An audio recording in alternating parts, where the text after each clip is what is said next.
আজকে আমরা একদম বাস্তব একটা ঘটনা নিয়ে কথা বলবো।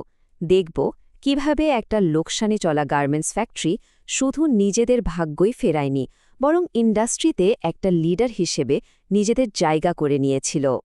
ভাবুন তো একবার, একটা ফ্যাক্টরি যেটা প্রায় ডুবতে বসেছে, আর আছেন একজন কোয়ালিটি অ্যাসুরেন্স ম্যানেজার। এখান থেকে ঘুরে দাঁড়ানো কি আদৌ সম্ভব? চলুন এই অসাধারণ পরিবর্তনের গল্পটাই আজ বিস্তারিতভাবে জানা যাক। আমাদের গল্পের কেন্দ্রবিন্দুতে আছে সাভারের একটা মাঝারি আকারের গার্মেন্টস ফ্যাক্টরি, যার নাম আমরা ধরে নিচ্ছি টেক্সটাইল এক্স। ফ্যাক্টরিটা বাইরে থেকে দেখতে আর 10টা ফ্যাক্টরির মতোই ছিল, কিন্তু ভেতরে ভেতরে চলছিল এক বিরাট সংকট। সমস্যাগুলো ছিল বেশ গুরুতর। প্রতিদিন যা উৎপাদন হতো তার প্রায় 8 থেকে 10% কোনো না কোনো ত্রুটির কারণে বাতিল হয়ে যেত। এর ফলে বায়াররা তো অসন্তুষ্ট হতেনই, প্রায়ই শিপমেন্টও মিস হতো। আর সবচেয়ে বড় সমস্যা ছিল কোনো কাজেরই কোনো নির্দিষ্ট নিয়মকানুন বা এসওপি ছিল না। সব মিলিয়ে ফ্যাক্টরিটি এক বিরাট আর্থিক চাপের মধ্যে দিয়ে যাচ্ছিল। এই রকম একটা পরিস্থিতিতে ফ্যাক্টরির ম্যানেজার আর হেড অফ কিউএ মিলে একটা বড় সিদ্ধান্ত নিলেন। তারা ভাবলেন, ছোটখাটো সমস্যার সমাধান করে লাভ নেই, পুরো সিস্টেমটাকেই বদলাতে হবে। আর তাদের এই কৌশলের মূল অস্ত্র ছিল ISO 9001। এখন প্রশ্ন আসতে পারে, এই ISO 9001 জিনিসটা আসলে কি? খুব সহজ করে বললে, এটা হলো একটা আন্তর্জাতিক মানের গাইডলাইন বা একটা ফ্রেমওয়ার্ক। এটা যে কোনো কোম্পানিকে তাদের কাজের প্রক্রিয়া গুছিয়ে তুলতে, ভুল কমাতে আর সবসময় ভালো মানের প্রোডাক্ট নিশ্চিত করতে সাহায্য করে।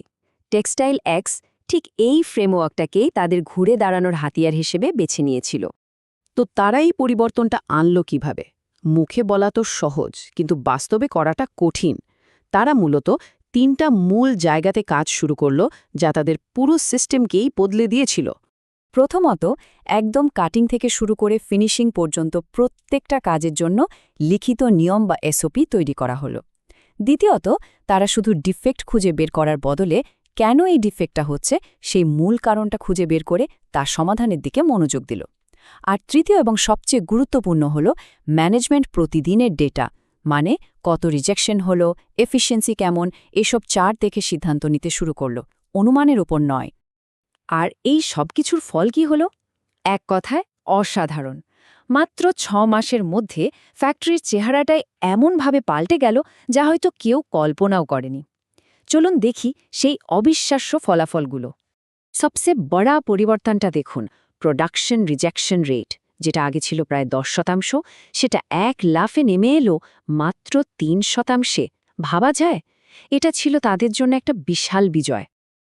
এই চার্টটা দেখলেই পার্থক্যটা পরিষ্কার বোঝা যায়। 10 থেকে 3-এ নেমে আসা এই একটা পরিবর্তনে কিন্তু তাদের অপচয় কমানোর পাশাপাশি বায়ারদের আস্থাও বহুগুণে বাড়িয়ে দিয়েছিল। আর সেই আস্থারই প্রমাণ হলো এটা। ইউরোপের একটা নামকরা বায়ারের অডিটে তারা স্কোর করল 92%। আর এর ফল, ফ্যাক্টরিতে আসতে শুরু করল বড় বড় নতুন অর্ডার। আর্থিকভাবেও এর প্রভাব ছিল জুডা। রিওয়ার্ক আর অপচয় কমার কারণে ফ্যাক্টরিটি মাসে প্রায় 25 লক্ষ টাকা সাশ্রয় করতে শুরু করল।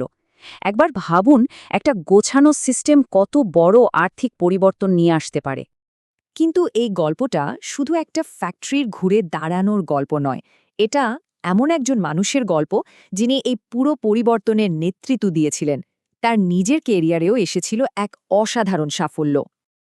যে কিউএ ম্যানেজার এই কঠিন চ্যালেঞ্জটা নিয়েছিলেন এবং সফল হয়েছিলেন, তিনি মাত্র 1 বছরের মাথায় পদোন্নতি পেয়ে হলেন senior manager quality and compliance.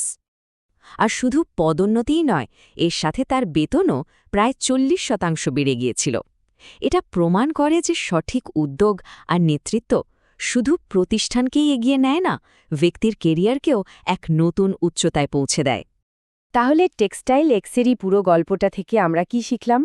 আসল শিক্ষাটা কি? চলুন শেষ স্লাইডে সেটাই দেখে নিই। এই কথাটাই আসলে পুরো আলোচনার সারমর্ম। ISO 9001 দেয়ালে টাঙিয়ে রাখার মতো একটা সার্টিফিকেট মাত্র নয়, এটা আসলে একটা শক্তিশালী ইঞ্জিনের মতো, যা একদিকে কোম্পানির প্রোডাকশন খরচ কমায় আর অন্যদিকে একজন প্রফেশনালের কেরিয়ারকে একেবারে টপ ম্যানেজমেন্ট পর্যন্ত পৌঁছে দেওয়ার ক্ষমতা রাখে। প্রশ্ন হলো, এই ইঞ্জিনটা সঠিকভাবে ব্যবহার করার জন্য আমরা কতটা প্রস্তুত